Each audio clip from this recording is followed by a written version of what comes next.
Buen día con aquellas personas que se encuentren viendo este vídeo. El día de hoy vamos a seguir con el capítulo número 17, donde hablaremos de la segunda parte del sistema digestivo, donde abarcaremos todo el tubo digestivo. No olviden suscribirse, activar la campana para que les lleguen las notificaciones de los siguientes vídeos y dejar su like en caso que les haya agradado la ponencia. Además, estaría muy agradecido con ustedes si es que comparten el canal con aquellas personas que saben que van a ingresar a la Facultad de Medicina o que se encuentran en los primeros semestres o ciclos donde están llevando todos estos temas de las ciencias básicas. Mi nombre es Fuentes Juárez Christopher Luis, estudiante del 10º ciclo de Medicina Humana en la Universidad César Vallejo. Así que, sin nada más que añadir a la presentación, iniciemos con el tema. Como primer punto hablaremos de los fundamentos del tubo digestivo para tener ideas claras de todo lo que se va a hablar a lo largo de este vídeo. Muy importante tener las ideas generales. El tubo digestivo va a ir desde el extremo proximal del esófago hasta el extremo distal del conducto anal. Y en cada segmento va a tener cuatro capas distintivas que desde la luz hacia afuera van a denominarse mucosa, submucosa, muscular externa y serosa o adventicia. Entonces, muy importante recordar estas cuatro capas ya que las vamos a ir mencionando en cada segmento del tubo digestivo, ¿bien? Ya que hay diferencias entre ambas. Ahora, vamos a ir con la primera capa, que es la más cercana a la luz. Recuerden que es un tubo digestivo, que es la mucosa. La mucosa va a estar conformada por un epitelio de revestimiento, un tejido conjuntivo, que es la lámina propia, y también por músculo liso, que va a conformar la muscular de la mucosa. Entonces, la mucosa tiene tres subcapas: epitelio, tejido conjuntivo y músculo liso. Bien, es una capa con la mayor variabilidad entre los diversos segmentos del tubo digestivo que va a tener funciones específicas, pero que en general van a cumplir con tres funciones. El primero es la protección. Lo que hace es separar el entorno luminal externo del tubo de los tejidos y órganos del cuerpo. Además, ayuda a proteger la entrada de antígenos, de gérmenes patógenos y otras sustancias nocivas. Por ejemplo, a nivel del esófago. En el esófago, la mucosa va a tener epitelio plano estratificado no queratinizado, el cual va a brindar protección contra la abrasión física causada por alimentos ingeridos del bolo alimenticio. Entonces protege, esa es la primera función de la mucosa, proteger. Luego sigue la absorción, ya sea de alimentos, de agua o de electrolitos. Y esto es gracias a las evaginaciones de la mucosa y la submucosa, como por ejemplo pliegues circulares, vellosidades, microvellosidades muy presentes en el intestino delgado, y también el glucocáliz, que es el conjunto de glucoproteínas que proveen superficie adicional para la absorción. Y la tercera función es la secreción. Además de absorber y proteger, la mucosa también genera secreciones, quien es llevada a cabo por las glándulas, quienes proporcionan moco o mucina para la lubricación protectora y amortiguación del revestimiento del tubo. Y también sustancias para la digestión, ya sea enzimas, ácido clorhídrico a nivel del estómago, hormonas, agua, entre otros. Y también secreta anticuerpos. Estas glándulas las podemos dividir en tres tipos. Están las glándulas mucosas, que se encuentran dentro de la lámina propia, las glándulas submucosas y las glándulas extramurales, es decir, que están fuera de la pared del tubo digestivo, como por ejemplo el hígado y páncreas, que son los que estudiaremos en el siguiente capítulo, lo que sería la tercera y última parte del sistema digestivo. Después, aparte del epitelio que tiene estas funciones, también encontramos lámina propia en la mucosa, como les mencioné, que es un tejido conjuntivo. Esta lámina propia contiene glándulas, que lo que hacen es lubricar la superficie epitelial para proteger la mucosa de lesiones mecánicas y químicas, ¿no? Es decir, el moco, la mucina. También va a contener vasos sanguíneos y linfáticos que absorben productos de la digestión. Y además, los capilares linfáticos se encuentran en el tejido linfático difuso. Entonces ya tenemos un dato importantísimo aquí. El tubo digestivo en su gran mayor parte va a contener tejido linfático difuso en la lámina propia de la mucosa. Bien, no olviden que la lámina propia es tejido conjuntivo. Y la porción más profunda de la mucosa es la muscular de la mucosa, que va a estar compuesta por células musculares lisas. Estas células musculares lisas van a estar dispuestas en una capa interna circular y una capa externa longitudinal.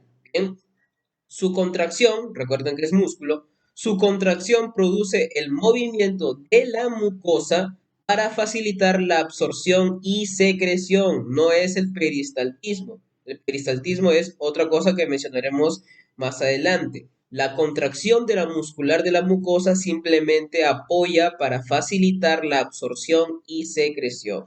Bien, la segunda capa distintiva del tubo digestivo es la submucosa. Obviamente se va a encontrar debajo de la mucosa. Es un tejido conjuntivo denso y regular que contiene vasos sanguíneos y linfáticos de gran calibre que envían ramas hacia la mucosa muscular externa y serosa, que son las otras capas.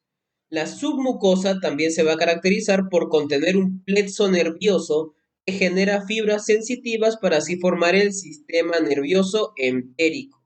Además, la red de fibras amielínicas y células ganglionares constituyen el plexo mucoso interno o también llamado plexo de Meissner, que si ustedes ya se encuentran estudiando medicina tal vez algunos ciclos, estoy totalmente seguro que ya han escuchado sobre el plexo de Meissner y el plexo de Auerbach. Lo que quiero que tengan en cuenta y se graben es que el plexo de Meissner es el que se encuentra en la submucosa. Bien, en la submucosa. La otra capa es la muscular externa, donde en la mayor parte del tubo digestivo va a estar compuesto por dos capas de músculo liso. Y no olviden lo de músculo liso, ya que prácticamente la gran mayor parte del tubo digestivo va a estar compuesto de este tipo de músculo liso. Entonces son dos capas, una capa interna con orientación circular, es decir, una capa interna circular, y una capa externa longitudinal. Entre estas dos capas vamos a encontrar un delgado tejido conjuntivo que es el plexo mientérico de Auerbach. Entonces, ¿dónde se encuentra el plexo de Meissner? En la submucosa. ¿Y dónde se encuentra el plexo de Auerbach? Se encuentra en la muscular externa, que no es lo mismo que la muscular de la mucosa. No se vayan a confundir ahí. Ahora, con respecto a la muscular externa, existen diversas variaciones en diversos segmentos del tubo digestivo. Por ejemplo, en la porción proximal del esófago y en el esfínter anal externo no está compuesto de músculo liso, sino de músculo estriado. Otra variación es que a nivel del estómago hay una tercera capa con orientación oblicua. No solamente es una capa interna circular y una capa externa longitudinal, sino que en el estómago también encontramos una capa oblicua. Bien. Y otra variación es que en el intestino grueso, una parte de la capa muscular lisa longitudinal, es decir, la externa, va a estar como condensada, como engrosada, lo que forma las tenias del colon, algo que tiene mucha importancia anatómica. ¿No? Más adelante lo mencionaremos. Con respecto a la muscular externa, es importante decir que la contracción de la capa circular interna lo que hace es comprimir y mezclar el contenido del tubo digestivo, como que lo comprime, ya sea bolo alimenticio, ya sea el quimo o sea el kilo. Mientras que la de la capa longitudinal externa va a impulsar el contenido. Esta contracción rítmica y lenta está bajo el control del sistema nervioso entérico, se denomina movimiento peristáltico. Entonces no vayan a confundirse nuevamente, les repito, muscular externa es la que se encarga del peristaltismo, pero la muscular de la mucosa simplemente aporta a que se facilite la absorción y la secreción del epitelio de la mucosa. Bien, ahora, la muscular externa también es importante mencionar que en varios puntos la capa circular, es decir, la interna, va a estar engrosada para formar esfínteres o válvulas, como por ejemplo el esfínter esofágico superior, el cual impide la entrada de aire en el esófago. También está el esfínter esofágico inferior, que evita el reflujo de contenidos gástricos hacia el esófago, ¿no? El contenido gástrico es ácido, por lo tanto puede llegar a dañar la mucosa esofágica. Por eso, un dato importante aquí es que una relajación anómala permite que el contenido ácido del estómago regrese al esófago, algo que se llama reflujo. Y si es que este reflujo no se trata, genera ERGE, que significa enfermedad por reflujo gastroesofágico, que va a estar caracterizado por inflamación de la mucosa esofágica y disfagia con dolor asociado. Luego también está el esfínter pilórico, que está ubicado en la unión del píloro del estómago y el duodeno. Y lo que hace es controlar la liberación del quimo, que es contenido gástrico parcialmente digerido, hacia el duodeno. Básicamente es la misma acción, impedir la entrada de aire, por ejemplo, o impedir reflujo. Impide entrada o reflujo. Eso es básicamente la acción de un esfínter o de una válvula, ¿no? Pero en este caso el esfínter pilórico lo que hace es impedir que el quimo regrese o pase al duodeno, ¿no? Va controlando. Por eso, dato importante aquí es que la óxido nítrico sintasa produce óxido nítrico. El óxido nítrico es responsable de la relajación fisiológica del esfínter pilórico.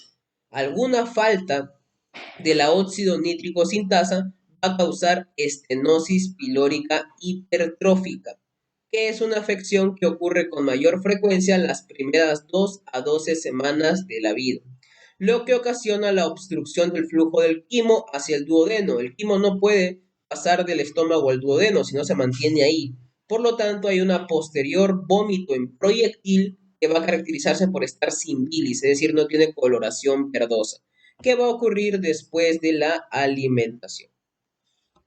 También encontramos la válvula iliocecal, que está ubicada entre el límite del intestino delgado y el intestino grueso. De igual forma, la misma función impide el reflujo, pero en este caso de contenido del colon hacia el ilion distal, ¿no? El contenido del colon va a ser abundante en bacterias, por lo tanto, alguna disfunción de esta válvula iliocecal puede ser bastante grave o bastante severo para el intestino delgado. Y por último, el esfínter interno del ano, que lo que hace es rodear el conducto anal e impide el paso de las heces hacia este conducto desde el recto no distendido, ¿no? Es decir, cuando no hay necesidad o deseo de defecar. Y la capa más externa del tubo digestivo es la serosa, que va a consistir en un epitelio plano simple que se le conoce como mesotelio y una pequeña cantidad de tejido conjuntivo subyacente. Además va a tener vasos sanguíneos y linfáticos de gran calibre y troncos nerviosos que lo que hacen es atravesar esta capa para alcanzar la pared del tubo digestivo. Ahora, hay partes del tubo digestivo que no poseen serosa, como por ejemplo la porción torácica del esófago, el duodeno, colon ascendente, descendente, recto y el conducto anal. Y estos, en vez de tener serosa, van a tener la capa adventicia, ¿no? Y esta adventicia solamente se caracteriza por ser tejido conjuntivo, mientras que la serosa es más que todo epitelio plano simple. Bien, iremos mencionando nuevamente cuáles partes tienen serosa o cuáles partes tienen adventicia, ¿no? Entonces, estos son fundamentos, ideas generales. Bien, ahora sí, teniendo las ideas bastante claras con los fundamentos, ya podemos ir hablando de cada segmento del tubo digestivo, donde vamos a iniciar con el esófago. El esófago es un tubo muscular fijo de 25 centímetros de longitud que va a ir desde la faringe hasta el estómago, donde va a pasar el bolo alimenticio que ya sabemos que proviene de la cavidad bucal. Directamente vamos a ir con las capas histológicas, mencionando la mucosa, por supuesto. La mucosa va a consistir en epitelio plano estratificado. Esto sí es un dato histológico que tenemos que tenerlo de cajón. ¿Cuál es el epitelio del esófago? Es un epitelio plano estratificado, sin estratocornio. Aquí podemos ver este corte histológico donde muestran todas las capas del esófago y aquí con aumento nos muestra el epitelio, ¿no? El epitelio de la mucosa donde claramente estamos hablando de un epitelio plano estratificado. Va a tener una lámina propia que ya sabemos que es tejido conjuntivo, que es semejante a la del resto del tubo digestivo y va a haber una muscular de la mucosa que tiene músculo liso longitudinal que se caracteriza por ser muy grueso en la porción proximal. Con respecto a su submucosa, ya sabemos que es tejido conjuntivo denso irregular con vasos sanguíneos y linfáticos, además de fibras nerviosas y células ganglionares, es decir, el plexo mucoso interno de Meissner, con glándulas submucosas predominantes. Aquí podemos ver, esto de aquí es la mucosa, detrás de este o debajo encontramos a la submucosa y vemos que a esta altura se encuentra una glándula mucosa en la submucosa. Con respecto a la muscular externa, se caracteriza por dos capas, una capa circular interna y una capa longitudinal externa. Ahora, aquí es importante la capa longitudinal externa, ya que va a tener diversas variaciones dependiendo a cuál tercio del esófago nos refiramos. Por ejemplo, a nivel del tercio superior, el esófago o la capa longitudinal externa de la muscular externa es músculo estriado. Aquí podemos ver, esto es músculo estriado. A nivel del tercio medio vamos a encontrar músculo estriado y músculo liso entrelazado, como es en este corte histológico, en este recuadro. Podemos ver aquí músculo estriado, aquí podemos ver músculo liso y aquí nuevamente vemos músculo estriado, lo que nos indica que al estar entrelazados, este corte histológico pertenece al tercio medio del esófago. Mientras que en el tercio distal o el inferior vamos a encontrar solamente músculo liso. Entonces, muy importante la varianza que hay aquí con respecto a los tercios. Tercio superior, músculo estriado. Tercio medio, tanto estriado como liso. Y el tercio inferior o distal encontramos solamente músculo liso. Y por supuesto, entre las dos capas vamos a encontrar el plexo mentérico de Auerbach, que ya sabemos que está encargado de la actividad peristáltica.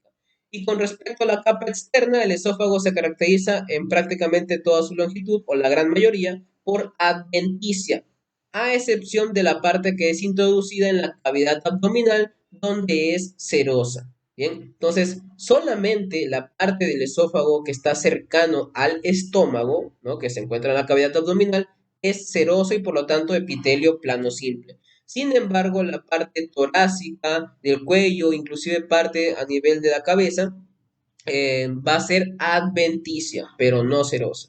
Bien, ojo ahí.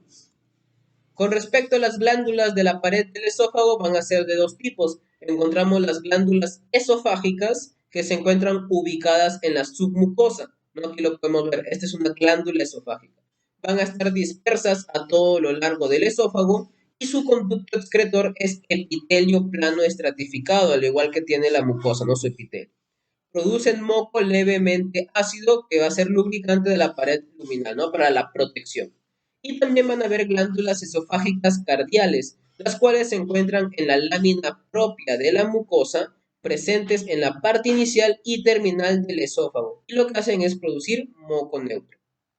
Ahora, importante, las glándulas que se encuentran ubicadas cerca del estómago, ya que lo que hacen es proteger el esófago de los contenidos gástricos regurgitados, ¿no?, por reflujo. Dato importante aquí, en ciertas situaciones la eficacia de las glándulas no es completa y el reflujo excesivo produce lo que se conoce como pirosis, como sensación de acidez, y es por esto mismo de los jugos gástricos, cuya afección puede evolucionar hasta convertirse en ERGE, que ya sabemos que es la enfermedad por reflujo gastroesofágico, ¿no? Con respecto al estómago, el estómago es una región dilatada del tubo digestivo que va a estar ubicada justo debajo del diafragma. Lo que hace es recibir el bolo alimenticio macerado desde el esófago y por la acción de sus secreciones gástricas lo van a convertir en quimo. A nivel del estómago deja de ser bolo alimenticio y se convierte en quimo, que es una mezcla líquida pulposa que pasa después al intestino delgado. Ahora, histológicamente hablando, el estómago lo podemos dividir en tres regiones, mientras que anatómicamente son cuatro. Pero como estamos en histología, vamos a mencionar estas tres regiones.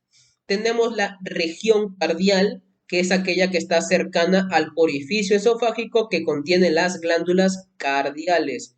Luego está la región pilórica, que es proximal con respecto al esfínter pilórico, que contiene las glándulas pilóricas. Y la región definitivamente más importante es la fúndica, ¿no? Todo esto que está aquí, que está entre las dos regiones, tanto la del cardias como la del píloro, se llama región fúndica. y esta va a contener a las glándulas fúngicas o también llamadas gástricas, que es lo que estoy señalando ahorita mismo. Todo esto vendría a ser una glándula gástrica. Entonces, vamos a ir con sus capas. La mucosa. La mucosa, la superficie interna del estómago, lo que va a mostrar son pliegues gástricos. Aquí lo podemos a ver al nivel del fondo, los pliegues gástricos, gran cantidad de pliegues gástricos. Ahora, a mayor aumento, ya hablando a nivel microscópico, vamos a poder observar muchos orificios en la superficie de la mucosa, como lo podemos ver aquí. Estos son orificios, otro orificio por acá y acá está el esquema de un orificio, donde estos orificios se les va a denominar criptas gástricas o también llamadas foviolas, ¿no? Todos estos orificios que se encuentran en la mucosa del estómago se llaman criptas gástricas o foviolas, que van a ser donde desembocan las glándulas gástricas y por lo tanto toda su secreción. Con respecto al epitelio de la mucosa, va a revestir obviamente la superficie y va a caracterizarse por ser epitelio cilíndrico simple. Entonces ya tenemos una gran diferencia de epitelio entre el esófago y el estómago. El esófago tiene epitelio plano estratificado y el estómago tiene epitelio cilíndrico simple. Bien, donde las células se denominan células mucosas superficiales. Aquí, lo que estoy señalando en esos momentos, que es un epitelio cilíndrico simple, son las células mucosas superficiales. Bien, su secreción, que es moco visible, es de apariencia turbia, espesa y viscosa y va a conformar la primera línea de defensa contra lesiones a la mucosa gástrica. ¿No? Entonces, las células mucosas superficiales son la primera línea de defensa contra lesiones a la mucosa gástrica. ¿Qué es lo que hace? Protege, obviamente, frente a la abrasión de los componentes más ásperos del quimo. Todavía no están totalmente digeridos, por lo tanto tiene componentes ásperos. Además, su alta concentración de bicarbonato y potasio protege al epitelio del contenido ácido de los jugos gástricos. Recuerden que bicarbonato es una sustancia alcalina que brinda alcalinización. Entonces, al ser alcalino, va a contrarrestar el contenido ácido del jugo gástrico, ¿no? La segunda línea de protección es la regulación sanguínea de la submucosa, dada por mediadores como prostaglandinas, como óxido nítrico y como neuropéptidos sensoriales. Por un lado, por ejemplo, la prostaglandina estimula la secreción de bicarbonatos e incrementa el espesor de la capa mucosa, mientras que el óxido nítrico aumenta el flujo sanguíneo hacia la mucosa gástrica, mejorando así el suministro de nutrientes a sus áreas dañadas, un mecanismo que se llama citoprotección gástrica. Pero lo más importante que quiero que recuerden es que la primera línea de defensa es dada por estas células mucosas superficiales, ¿no? Que es el epitelio de revestimiento de la mucosa del estómago. Bien. Ahora sí, hablemos de las diversas glándulas que encontramos en la mucosa gástrica, donde vamos a iniciar, por supuesto, con la más importante, que es la glándula fúngica o la glándula gástrica de la mucosa gástrica, ¿no? Son glándulas tubulares simples o pueden ser ramificadas que se extienden desde el fondo de la cripta gástrica hasta la muscular de la mucosa, ¿no? Aquí vemos el orificio y aquí culmina la cripta gástrica, ¿no? Donde se encuentran las células mucosas superficiales. Debajo de esto ya discurre todo lo que es la glándula gástrica, ¿no? Acá lo estoy señalando. Ahora, entre la cripta gástrica y la glándula gástrica vamos a encontrar un segmento corto que se le llama istmo. Aquí lo podemos ver, este es el istmo, que va a ser el nicho de células madre de la glándula, ¿no? Aquellas o del estómago. Aquellas destinadas a convertirse en células mucosas superficiales, es decir, el epitelio cilíndrico simple, van a migrar hacia arriba, mientras que las otras, que forman todas las células de la glándula fúngica, que iremos mencionando más adelante, van a migrar hacia abajo. Entonces, las glándulas gástricas o fúngicas van a producir el jugo gástrico, que son aproximadamente 2 litros por día. que además de agua y electrolito van a contener, por ejemplo, ácido clorhídrico. ¿Qué es lo que hace este? Hace que el jugo gástrico tenga un pH bajo, aproximadamente 2.0 a menos, ¿no? Inclusive menos de 1.0, que es un ambiente o un pH bajísimo, muy bajo, que va a ser muy importante para poder ir digiriendo el quimo. Y además, dato importante, es que el ácido clorhídrico es bacteriostático. ¿Qué quiere decir? Que destruye la mayoría de bacterias que entran al estómago con el alimento. Sin embargo, existen bacterias que pueden adaptarse a este pH, como lo es el famoso Helicobacter pylori. Entonces, el ácido clorhídrico no solamente es para poder digerir el contenido de los alimentos del quimo, sino también es muy importante para matar aquellas bacterias para que después no generen algún tipo de infección a nivel del estómago o de alguna parte del tubo digestivo. Entonces, muy importante la cantidad de ácido clorhídrico que tengamos. Luego también está la pepsina. En el jugo gástrico también encontramos pepsina. Es una potente enzima proteolítica que hidroliza las proteínas hasta aminoácidos. También encontramos moco, que es una cubierta protectora, que es la que va a estar por ahí protegiendo a la pared del estómago del ácido clorhídrico, ¿no? Contrarresta este pH bajo con el moco, que obviamente es un pH alcalino. Y el factor intrínseco también encontramos, la cual se fija la vitamina B12, que es indispensable para la absorción de esta vitamina a nivel del intestino delgado, ¿no?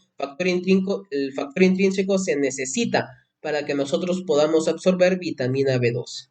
Bien, ahora, con esto último que he mencionado sobre el factor intrínseco, quiero hacer una correlación clínica para hablarles sobre la anemia perniciosa y la enfermedad ulcerosa péptica.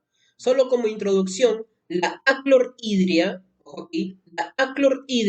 es una enfermedad autoinmunitaria crónica que genera la destrucción de la mucosa gástrica. Por consiguiente, ante la falta de células parietales que se encuentran en la glándula fúndica, no se secreta factor intrínseco y no se puede absorber la vitamina B12 en el intestino delgado. Les mencioné, el factor intrínseco se fija a la vitamina B12 para que ésta posteriormente pueda ser absorbida a nivel del intestino delgado. Y si hay insuficiencia de vitamina B12, se va a generar la aparición de anemia perniciosa. Sin embargo, existen otros factores que provocan el mismo mecanismo, como por ejemplo la proliferación excesiva de la bacteria gram negativa anaerobia en el intestino delgado, por ejemplo, la pérdida de epitelio gástrico en alguna gastrectomía parcial o total, alguna enfermedad ulcerosa péptica que en su gran mayoría de veces, en el 95%, es por infección crónica de Helicobacter pylori. Inclusive también el uso de fármacos antagonistas de los receptores histamínicos H2, como por ejemplo ranitidina y cimetidina. En pocas palabras, este se usaba antes para el tratamiento de úlceras pépticas y de ERGE. Sin embargo, han sido reemplazados por los inhibidores de la bomba de protones, como por ejemplo el omeprazol o el lansoprazol, ya que estos fármacos antagonistas de los receptores histamínicos H2 en su uso prolongado causaba la insuficiencia de vitamina B2 y por lo tanto aparición de anemia perniciosa. Sin embargo, con la aparición de estos fármacos como el omeprazol o el lansoprazol, suprimen la producción ácida, por lo tanto pueden usarse para el tratamiento de úlceras pépticas y ERGE, pero no afectaban la secreción de factor intrínseco. Entonces son para estos pacientes con úlceras pépticas, con ERGE, pero despreocupándonos de que se genere una anemia perniciosa. Entonces, ahora sí hablaremos de los tipos celulares que vamos a encontrar en la glándula fúndica. Primero tenemos las células mucosas del cuello. No se vayan a confundir con las células mucosas superficiales. Las células mucosas superficiales es el epitelio de revestimiento que se encuentra en la cripta gástrica. Sin embargo, las células mucosas del cuello son propias de la glándula fúndica. ¿Bien? Estas están localizadas en la región cervical de la glándula. Aquí lo podemos ver, todas estas de acá son células mucosas del cuello. que contienen bastante menos mucinógeno que la superficial, que está en la cripta, y esta célula mucosa del cuello secreta un moco soluble, que es menos alcalino en comparación al moco turbio. También encontramos las células principales, ¿no? Aquí lo podemos ver, están ubicados en la parte profunda de la glándula, ¿no? Aquí podemos ver como los que estoy señalando son las células principales ubicados en la parte profunda de la glándula. Son secretoras de proteínas. Se caracterizan por sus gránulos decimógeno. Uno de estas proteínas o de estas secreciones que tienen es el pepsinógeno, que al secretarse hacia la luz del estómago van a estar en contacto con el jugo gástrico ácido para así pasar de ser pepsinógeno a convertirse en pepsina, que ya sabemos que es una enzima proteolítica. Luego están las células parietales oxínticas o también llamadas oxínticas, que son células grandes con núcleo esferoideo, que se caracteriza por poseer un extenso sistema de canalículos intracelulares, como lo podemos ver aquí. Aquí vemos a la célula parietal. Antes de olvidarme, acá está la célula principal en la parte superior, y aquí vemos esta gran cantidad de gránulos decimógeno que van a contener el pepsinógeno, ¿no? Entonces, esta es la característica histológica de la célula principal, la cantidad de gránulos decimógeno que podemos ver aquí. Ahora sí, volviendo a la célula parietal, histológicamente se caracteriza por tener este sistema, ¿no? Ese sistema de canalículos intracelulares que van a tener una gran cantidad de microvellosidades. Miren toda esta gran cantidad de microvellosidades.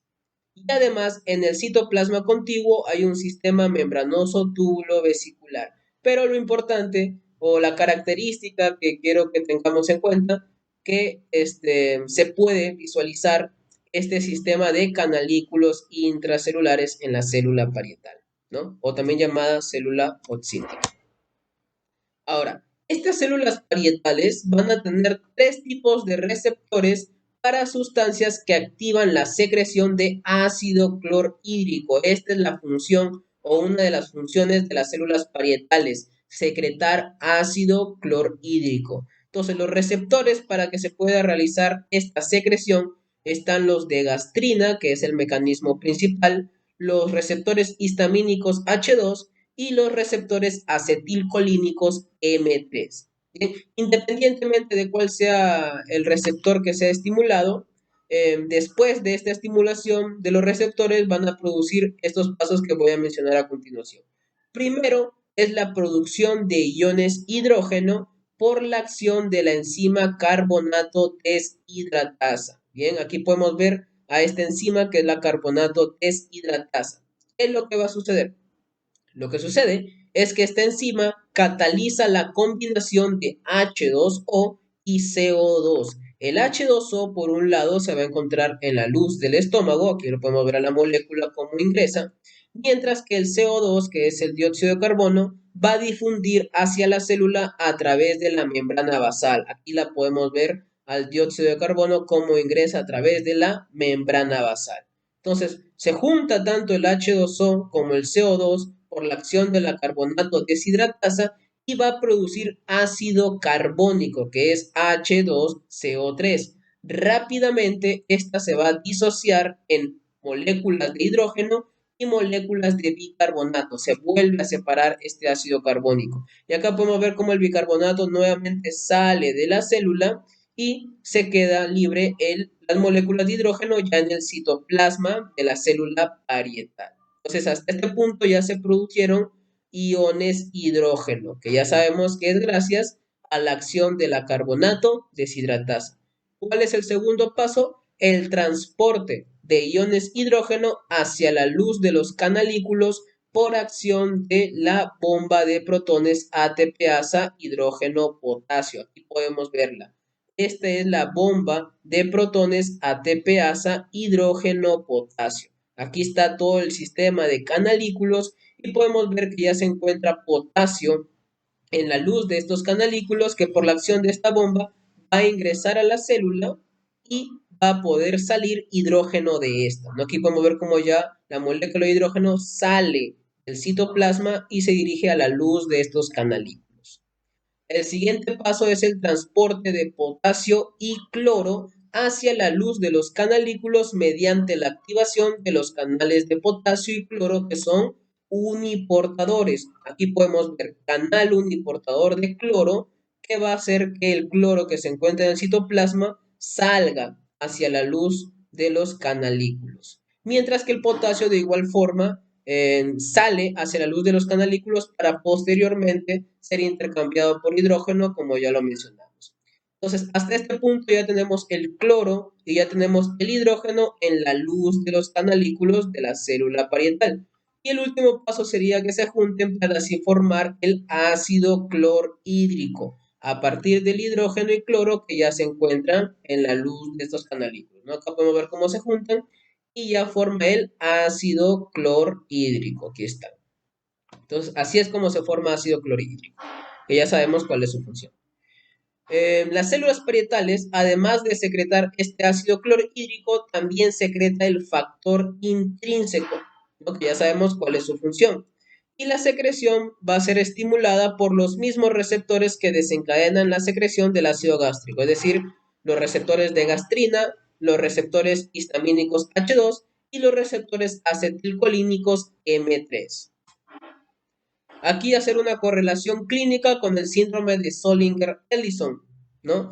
Donde la secreción excesiva de gastrina, ojo aquí, la secreción excesiva de gastrina suele ser por un tumor de las células enteroendocrinas del duodeno o en los islotes pancreáticos, lo que va a generar lo que conocemos como síndrome de Zollinger-Ellison o también llamado gastrinoma, que se va a caracterizar por la secreción excesiva de ácido clorhídrico. ¿Y por qué sucede esta secreción excesiva de ácido clorhídrico? Por la secreción excesiva de gastrina, que ya sabemos que son uno de los receptores para que las células parietales generen el mecanismo que les acabo de comentar aquí, ¿verdad? Entonces, si hay una secreción excesiva de ácido clorhídrico, va a conducir a la formación de úlceras gástricas y duodenales, de modo que los pacientes presentan dolor abdominal intermitente, diarrea y esteatorrea, que son deposiciones con gran cantidad de grasa. El tratamiento va a consistir en el uso de inhibidores de la bomba de protones, como por ejemplo el omeprazol. Además, la extirpación quirúrgica del tumor, recuerden que es un gastrinoma, siempre que sea posible va a eliminar la fuente de producción de gastrina y por supuesto va a aliviar los síntomas. ¿Bien? Otro tipo celular son las células enteroendocrinas que, ojo aquí, las células enteroendocrinas no son propias o exclusivas del estómago. También encontramos células enteroendocrinas en el intestino delgado o en el intestino grueso. No solamente se encuentran en el estómago, ¿bien? Pero a nivel del estómago se encuentran en la glándula fúngica.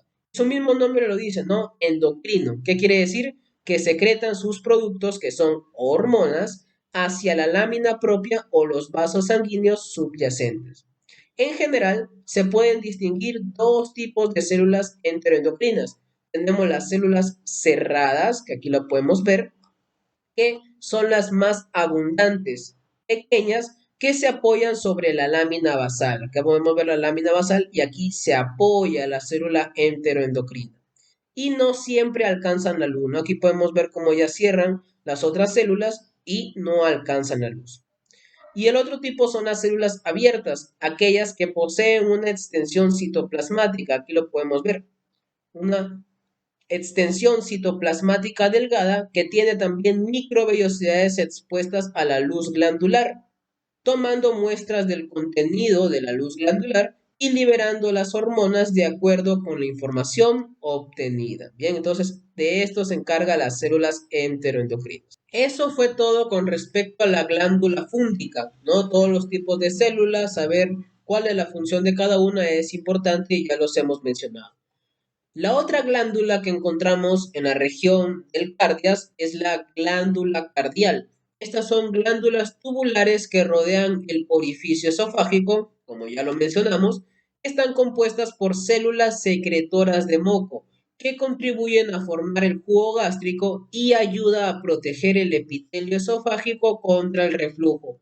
Ya lo mencionamos, ¿no? Aquí podemos ver, estas son glándulas cardiales.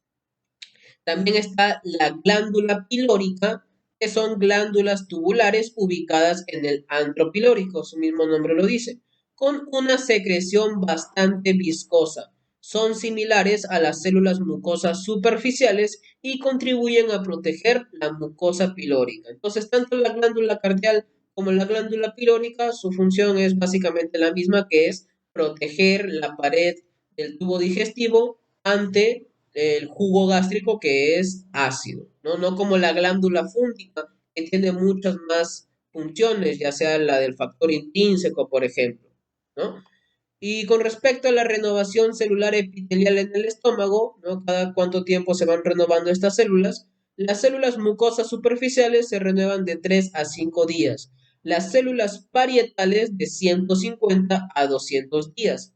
Las células principales y enteroendocrinas de 60 a 90 días. Y las células mucosas del cuello de 6 días. No olvidar que las células madre, ¿no? El nicho de estas células madre es a nivel del istmo que se encuentra entre la cripta gástrica y entre la glándula. Bien. Con respecto a la lámina propia y la muscular de la mucosa, aún nos encontramos a nivel de la mucosa, ¿no? Aquí nos encontramos. La lámina propia, que ya sabemos que es tejido conjuntivo, es escasa y restringida a los espacios estrechos que rodean las criptas gástricas y glándulas. Va a contener células del sistema inmunitario como linfocitos, plasmocitos, macrófagos y eosinófilos. En pocas palabras, la lámina propia del estómago es escaso, mientras que la muscular de la mucosa va a estar compuesta por dos capas bastante delgadas de músculo liso, una capa circular interna y una capa longitudinal externa. Inclusive en algunas regiones puede existir una tercera capa con patrón circular en la muscular de la mucosa. Luego, ya la siguiente capa es la submucosa gástrica, que ya sabemos que es un tejido conjuntivo denso, irregular, con cantidades variables de tejido adiposo y vasos sanguíneos, así como fibras nerviosas y células ganglionares, que vendría a ser el plexo submucoso de Meissner. No olviden, plexo de Meissner en la submucosa. Luego está la muscular externa o muscular gástrica externa, que va a estar compuesta por una capa longitudinal externa, una capa circular intermedia y una capa oblicua interna. A diferencia de todas las demás musculares externas, ya sea del esófago, intestino delgado o grueso, el estómago tiene tres capas en la muscular externa, una longitudinal externa, una circular intermedia y una oblicua interna, ¿no? La disposición de estas tres capas está relacionada con su papel en el mezclado del quimo y su desplazamiento hacia el intestino delgado. Además, entre las capas musculares hay células ganglionares y fibras nerviosas amiolínicas, que ya sabemos que si hablamos de muscular externa estamos hablando del plexo mientérico de Auerbach. Y en la capa más externa del estómago va a estar conformada por serosa, que ya sabemos que se refiere a epitelio plano simple, ¿no? Y un poco de tejido conjuntivo. Entonces ya acá hay otra diferencia del estómago con el esófago. El esófago estaba conformado mayormente por adventicia y algo de serosa, mientras que el estómago está conformado totalmente por serosa, ¿no? Aquí no encontramos adventicia. Con respecto al intestino delgado, el intestino delgado es el componente más largo del tubo digestivo, llegando a medir hasta más de 6 metros, bastante longitud, y va a estar dividido en tres porciones anatómicas. Primero tenemos al duodeno, que es la primera porción, que es la más corta de 25 centímetros y la más ancha, y va a extenderse desde el píloro del estómago hasta el ángulo duodeno-yeyunal, ¿no? Que ya es algo más relacionado a anatomía. El segundo segmento es el yeyuno, que mide de 2.5 metros de longitud y se extiende desde el ángulo duodeno-yeyunal hasta convertirse en el ilion. El ilion es la tercera porción, que va a medir 3.5 metros y va a terminar en la válvula iliocecal, que ya lo mencionamos, que es la unión el ilion distal y el ciego. El intestino delgado probablemente sea el más importante, todos son importantes obviamente, ¿no? Pero creo que es el segmento más importante en comparación a los demás, ya que es el sitio principal para la digestión de alimentos y la absorción de los productos de la digestión, ¿no? Aquí el quimo del estómago ingresa en el duodeno, que ya sabemos que es la primera porción del intestino delgado, donde se envían las enzimas del páncreas y la secreción biliar hepática, ¿no? Que son enzimas como disacaridasas y dipeptidasas que se localizan en el glucocáliz de las microvellosidades de los enterocitos. Los enterocitos son las células absortivas intestinales. Entonces, esta es la principal característica del intestino delgado, ¿ah? Sí, también es el sitio principal de la digestión, pero aquí es donde se absorbe. Lo mencionamos inclusive en el capítulo pasado, que el principal órgano de absorción es el intestino delgado, y esto es gracias a los enterocitos, y también a su superficie absortiva, ya que encontramos pliegues circulares, como los vemos aquí, o también llamados válvulas de Kerpring. Estos pliegues circulares rodean entre la mitad y dos terceras partes de la circunferencia de la luz. No lo rodean por completo, sino la mitad y dos terceras partes. Y se caracterizan por ser más abundantes en la porción distal del duodeno. También tiene vellosidades, como lo vemos en esta imagen, quienes se extienden dentro de la luz intestinal y cubren por completo la superficie intestinal del la superficie del intestino delgado. Y además de vellosidades, también encontramos microvellosidades, quienes brindan a la región apical de la célula un aspecto como de estriado, lo que se le conoce como borde estriado o también llamado borde en cepillo, que lo mencionamos en el capítulo de tejido epitelial, si es que no recuerdo, si es que no me olvido, ¿no? Las vellosidades intestinales están compuestas por un centro de tejido conjuntivo laxo, quiere decir que es la extensión de la lámina propia. Aquí podemos ver la lámina propia cómo se ha extendido para formar las vellosidades. Va a contener abundantes fibroblastos, células musculares lisas, linfocitos, plasmocitos, eosinófilos, macrófagos, capilares fenestrados y un capilar linfático central de fondo ciego que se le conoce como vaso quilífero central, que va a estar cubierto por un epitelio cúbico simple. Aquí lo podemos ver al vaso quilífero central. Aquí también se puede ver al vaso quilífero central. Y aquí vemos a las células de músculo liso y todo va a estar rodeado por epitelio cúbico simple. Bien. Con respecto a las glándulas intestinales, también se les conoce como criptas de Lieberkühn.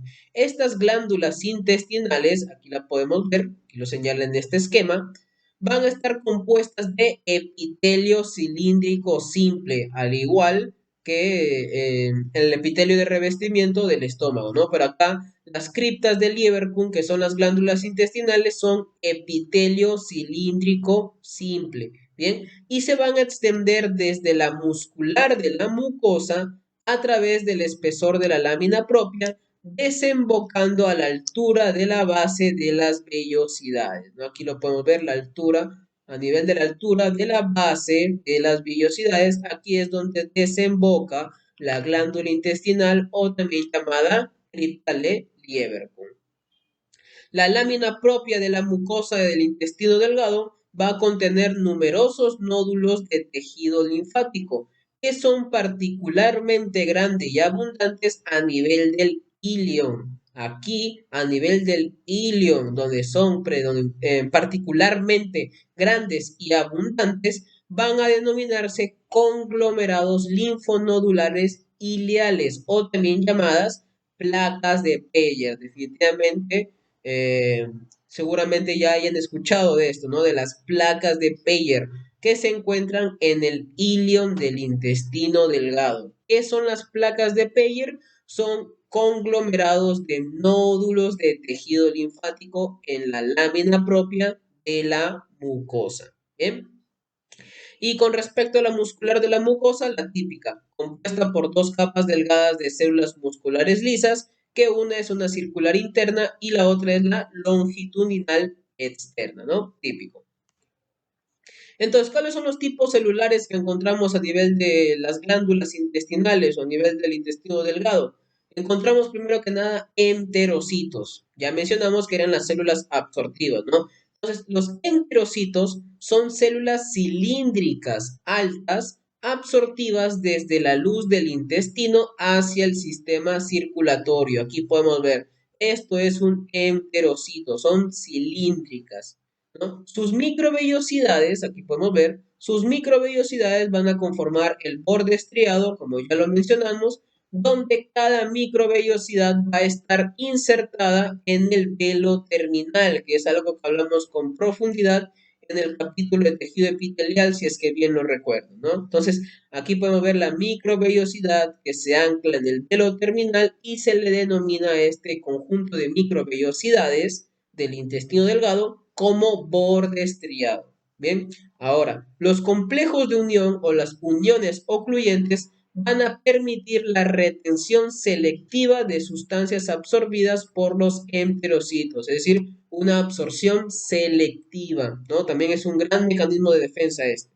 Sin embargo, este hermetismo puede variar. Por ejemplo, a nivel del ilion y del colon son prácticamente impermeables debido a que se requiere un transporte activo, ¿no? Como las bombas que utilizan ATP. Mientras que a nivel del duodeno y del yeyuno son más permeables por el mecanismo de arrastre del solvente, que se utiliza más que todo para agua o para sodio, ¿no? Ya lo hemos mencionado también este tipo de arrastre o este tipo de mecanismo. Ahora, los enterocitos no solamente son células absortivas, sí, se caracterizan principalmente por eso, pero también son células secretoras, ¿no? Secretoras de enzimas glucoproteínicas para la digestión terminal y la absorción, que se encuentran debajo del velo terminal. Aquí lo podemos ver. Todos estos kilomicrones llamados kilomicrones van a contener la secreción, ¿no? De estas enzimas glucoproteínicas que son importantes para la digestión y absorción. Además, ojo aquí, además también secreta agua y electrolitos que contribuyen al proceso de digestión al mantener el estado líquido adecuado del quimo. Entonces, estos son los enterocitos, absorben y también secretan para poder apoyar a la digestión y la absorción en el intestino delgado.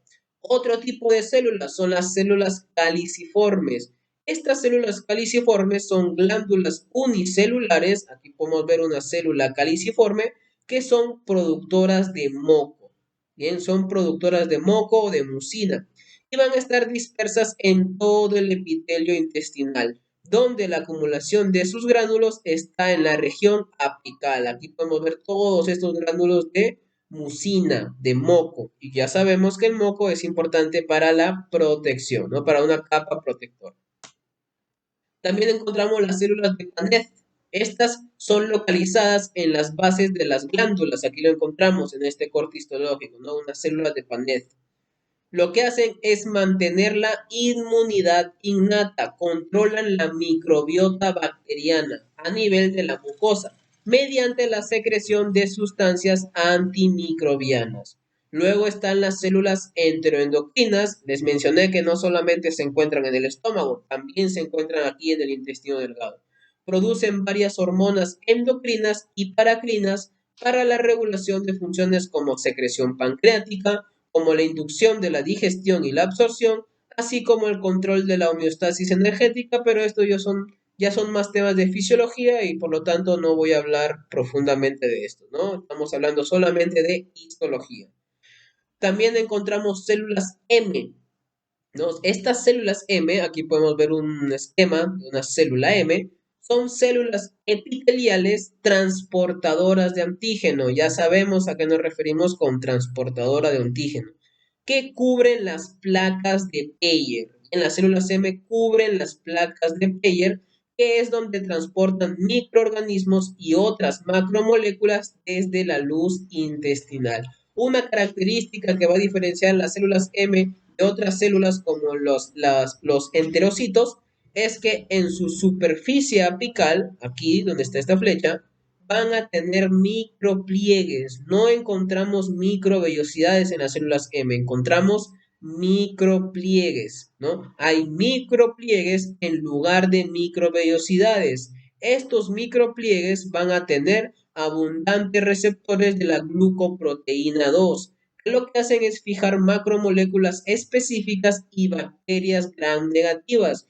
quienes son transportadoras a un receso profundo con forma de bolsillo. Esto que vemos aquí es el receso profundo con forma de bolsillo, donde vamos a encontrar linfocitos T y B, vamos a encontrar macrófagos y también podemos encontrar células dendríticas. No olviden que es transportadora de antígeno la célula M. Y también están las células intermediarias, que son el nicho de células madre intestinales localizadas en la mitad basal de la glándula intestinal, algo parecido a lo que es el istmo, ¿no? Ahora, la superficie mucosa del intestino delgado constantemente tiene presencia de los microorganismos y toxinas ingeridas, ya sea por alimentos o por bebidas, por lo que necesitan mecanismos de defensas que son principalmente dados por inmunoglobulinas, como la inmunoglobulina A, que es la principal, también la inmunoglobulina M y también la inmunoglobulina E. ¿Cómo se produce esta inmunoglobulina A, que es la principal? Lo que sucede es que la mayoría de plasmocitos, aquí podemos ver los plasmocitos, van a secretar anticuerpos inmunoglobulina A diméricos, como lo podemos ver aquí. Y estos se unen al receptor de inmunoglobulina polimérica, que lo podemos ver acá.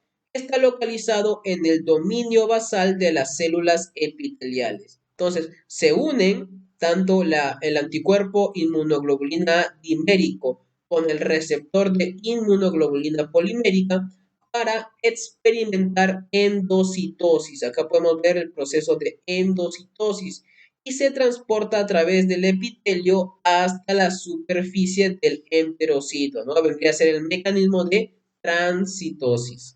A nivel ya de la superficie apical, la porción extracelular del receptor se va a liberar en la luz intestinal, denominándose inmunoglobulina A secretora, que ya es la funcional. ¿Bien? Ya sabemos en qué consiste una inmunoglobulina y cuál es su función, ¿verdad?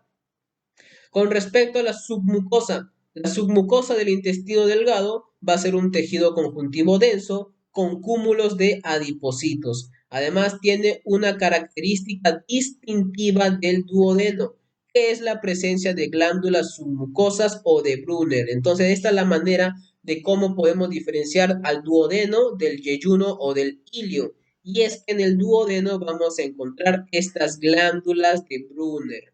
Bien, encontramos glándulas de Brunner. ¿Para qué son importantes? Estas son glándulas tubulares ramificadas, secretoras de moco con un pH de 8.1 hasta 9.3, es decir, son bastante alcalinos. ¿Y por qué se necesita un moco tan alcalino a nivel del duodeno? Ya que como es la porción más proximal del intestino delgado y por lo tanto la que le continúa al estómago, sirve para proteger al intestino delgado, neutralizando el contenido ácido del quimo del estómago por el ácido clorhídrico. Este es el motivo por el cual se necesita un moco tan alcalino a nivel del duodeno, para contrarrestar el pH que es muy ácido que proviene del quimo del estómago. Es un mecanismo de defensa. Con respecto a la muscular externa del intestino delgado, va a estar compuesta por dos capas de células musculares lisas. Tenemos la capa circular interna y la longitudinal externa, que ya lo hemos venido mencionando en varios segmentos, donde entre las dos ya sabemos que se encuentra el plexo mientérico de Auerbach, ¿bien? Que producen dos clases de contracción muscular. La contracción de segmentación está hecha sobre todo por la capa interna circular, que desplazan el contenido intestinal de forma tanto proximal como distal.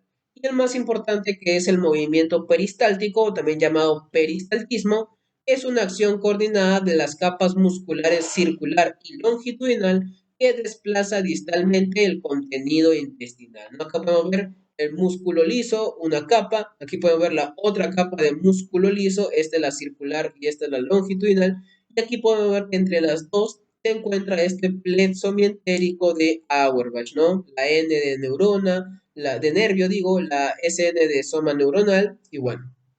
Entonces, esto vendría a ser el plexo mientérico de Auerbach, que como os menciono, se encuentran entre las dos capas de músculo liso.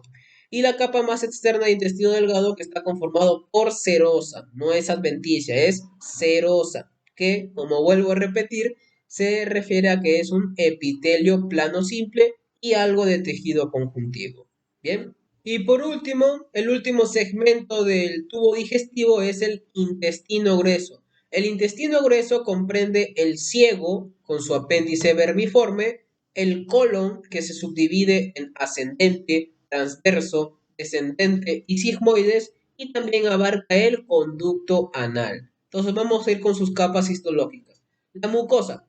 La mucosa del intestino grueso va a ser bastante diferente al del delgado, ya que el del intestino grueso, va a tener una superficie lisa, mientras que el intestino delgado tiene más bien una superficie como estriada, ¿no? Como de borde estriado. Sin embargo, el intestino grueso no, debido a que no va a tener pliegues circulares ni vellosidades, pero va a contener abundantes criptas de Lieberkühn, es decir, glándulas intestinales que son epitelio cilíndrico simple, como ya lo mencionamos. ¿Qué tipos celulares encontraremos en estas criptas? Vamos a encontrar células absortivas cilíndricas que se encargan de la función principal del intestino grueso, que es reabsorber agua y electrolitos, ¿no? Reabsorben agua y electrolitos. También encontramos células caliciformes que son más numerosas en el intestino grueso que en el intestino delgado.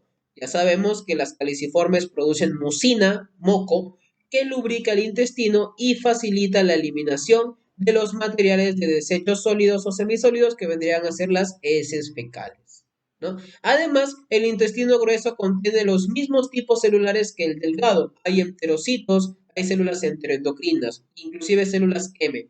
Pero lo que no tiene el intestino grueso, que sí tiene el intestino delgado, son las células de Paneth. ¿Bien? Son las células de Paneth. Con respecto a la lámina propia, va a tener características estructurales adicionales como meseta de colágeno, una vaina fibroblástica pericríptica, va a tener el GALT, que es el tejido linfático, y también va a tener obviamente vasos linfáticos, ¿no? Acá podemos ver el epitelio, vemos todas estas criptas de Lieberkühn y por lo tanto todos los tipos celulares que ya hemos mencionado desde el intestino delgado, a excepción de las células de Paneth. Con respecto a la muscular externa, a nivel del ciego y del colon, la capa exterior, es decir, la longitudinal, va a tener o va a estar condensada. ¿Bien? La muscular externa, la capa longitudinal externa de la muscular externa, va a estar condensada en bandas musculares longitudinales que se les conoce como tenias del colon. Aquí podemos ver a la tenia del colon en esta imagen ya más anatómica, ¿no? Y podemos ver la tenia del colon. No vayan a olvidar que son eh, en bandas musculares condensadas que provienen de la capa longitudinal externa de la muscular externa. Por otro lado, los haces musculares de esta tenia del colon van a penetrar en la capa muscular, en la capa interna circular a intervalos regulares, formando diferentes segmentos que se les conoce como austras del colon. Aquí podemos ver austra del colon, otra austra del colon. ¿No? Esto está más relacionado a anatomía, pero es importante mencionarlo. La muscular externa va a producir dos tipos principales de contracciones, que ya sabemos que es la de segmentación y la peristáltica. Va a tener su submucosa, que ya sabemos que es tejido conjuntivo, y con respecto a la serosa es importante mencionar que en los sitios en los que el intestino grueso está en contacto directo con otras estructuras, su capa externa es una adventicia, mientras que en el resto del órgano es serosa. Es decir, que a nivel del intestino grueso, al igual que en el esófago, encontramos partes con adventicia y encontramos partes con serosa. ¿Bien? Con respecto al ciego y el apéndice, el ciego va a ser una bolsa oculta distal a la válvula ileocecal, mientras que el apéndice es una evaginación delgada, digitiforme de esa bolsa. La histología del ciego va a ser muy similar al resto del colon, mientras que el apéndice vermiforme va a diferir por tener una capa uniforme de músculo longitudinal en la muscular externa. Aquí la podemos ver en esta imagen histológica. Podemos ver que la muscular externa solo está conformada por una capa, mientras que el esófago, el intestino delgado, el colon, estaba conformada por dos capas y el estómago estaba conformado por tres capas. El apéndice vermiforme solamente tiene una capa en la muscular externa que es longitudinal. Esa es la gran diferencia. Además, va a tener una gran cantidad de nódulos linfáticos en la submucosa. Aquí lo podemos ver, lo señalan. Todos estos son nódulos linfáticos en la submucosa. Dato importante aquí, en una gran cantidad de adultos, la estructura normal del apéndice desaparece y el órgano se llena con tejido cicatricial fibroso. Una obstrucción entre la comunicación del ciego y el apéndice va a generar la acumulación de moco viscoso o puede generar la acumulación de material fecal. Por lo tanto, esto conduce a una apendicitis, muy conocida la apendicitis. Con respecto al recto y el conducto anal, el recto va a ser la porción distal dilatada del tubo digestivo, donde su parte superior se distingue por sus pliegues rectales transversos. Aquí podemos verlos. Son pliegues rectales transversos. Mientras los otros eran más que tipo circulares, estos son transversos. La mucosa es similar a la del resto del colon distal y posee glándulas intestinales tubulares rectas con muchas células caliciformes, ¿no? Entonces el recto se caracteriza por tener bastantes glándulas productoras de moco, mientras que el conducto anal es la porción más distal del tubo digestivo con una longitud de 4 centímetros. Aquí podemos ver todo este segmento, vendría a ser el conducto anal. Hacia arriba encontramos el recto. Bien, el conducto anal tiene 4 centímetros, donde la porción superior presente son las columnas anales, aquí podemos ver las columnas anales, con depresiones entre estas denominadas senos anales. Vemos conductos anales, columnas anales y senos anales. Bien, con columnas anales y senos anales.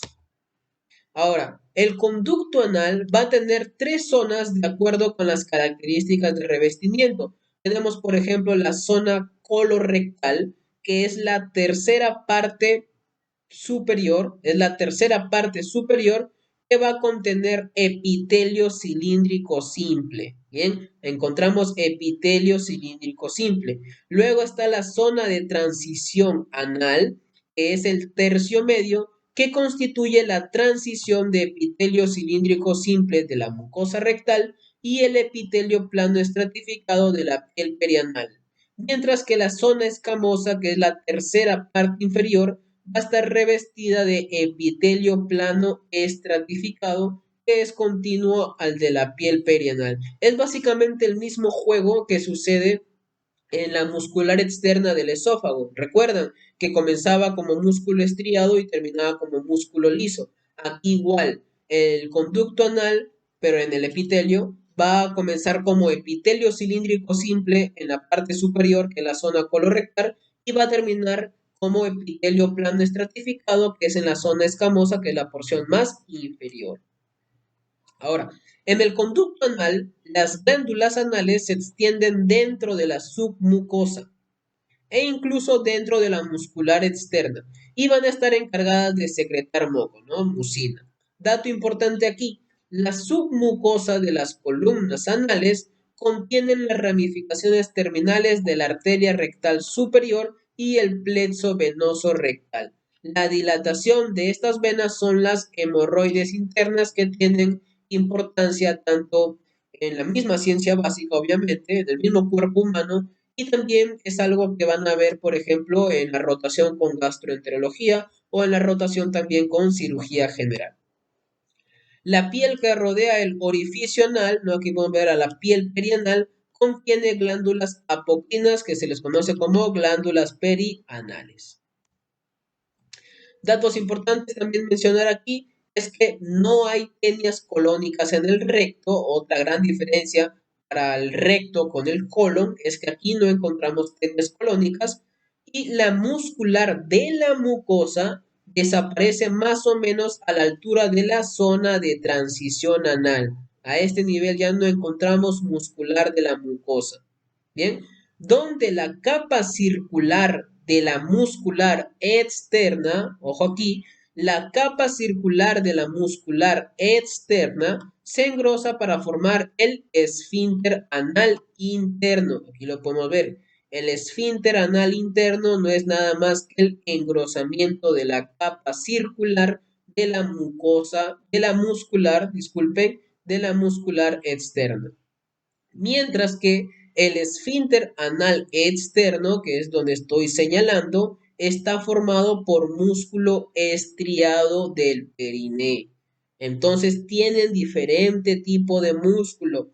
El esfínter anal externo tiene músculo estriado, mientras que el esfínter anal interno tiene músculo liso. Bien, no se vayan a olvidar esta gran diferencia histológica. Por último, hagamos una correlación clínica para mencionar algo sobre el cáncer colorectal. Este tipo de cáncer suele presentarse entre los 60 y 79 años de edad en personas con dietas bajas en fibra y altas en grasa. Su distribución con respecto a la frecuencia varía a lo largo del intestino grueso. Por ejemplo, a nivel del ciego y el colon ascendente es en un 38% de los casos. A nivel del colon transverso en otro 38% de los casos. A nivel del colon descendente, un 18% de los casos, y a nivel del colon sigmoide, en un 8% de los casos. En prácticamente todos los cánceres colorectales, específicamente un 98%, son adenocarcinomas, quienes comienzan como pequeñas masas de células benignas que se originan en el epitelio glandular, quienes forman pólipos adenomatosos que se pueden detectar mediante colonoscopía o sigmoidoscopía. A nivel microscópico van a mostrar glándulas intestinales irregulares revestidas por uno o más capas de células neoplásicas que se tiñen de oscuro. Aquí podemos ver la diferencia entre esa mucosa que no tiene cáncer y aquí donde ya encontramos adenocarcinoma. Vemos que se tiñe de manera más oscura y las glándulas son totalmente irregulares, ¿no? Que puede haber presencia o no de moco. En una etapa temprana pueden aparecer síntomas generales como cambios en la defecación, estreñimiento persistente o diarrea, cólicos o sangrados rectales.